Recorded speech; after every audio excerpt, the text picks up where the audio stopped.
कहानी एक ऐसे शहर की है जो किसी वक्त अपनी खूबसूरती और रंगों से भरपूर था।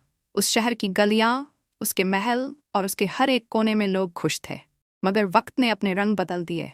जहां पहले हर तरफ मुस्कुराहट थी, अब वहां खामोशी थी। शहर का नाम था शहर फिरदौस। ये शहर एक समय दुनिया के सबसे खूबसूरत और तरक्की करते हुए शहरों में शामिल था। हर किसी का सपना होता था कि वो इस शहर का हिस्सा बने, लेकिन किसी ने जाने कैसे ये शहर धीरे धीरे अपनी रोशनी खो बैठा। उस शहर की बदलती हुई हालत के साथ लोग भी अपनी पुरानी जिंदगी को भूल गए। अली का दिल बहुत बड़ा था और वह अपने शहर के लिए कुछ करना चाहता था।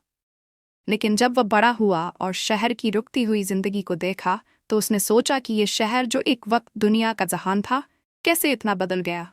उसके लिए ये शहर एक मिसाल बन गया था कि किस तरह वक्त के साथ चीजें बदलती हैं।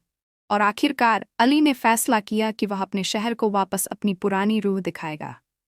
उसने अपनी पूरी जिंदगी इस काम के लिए लगा दी ताकि उस शहर की रोशनी वापस आए।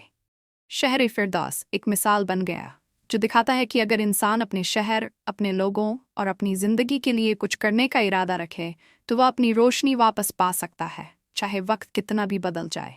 इस तरह एक खोया हुआ शहर फिर से जिंदा हो गया और उसकी पुरानी रूह वापस आई।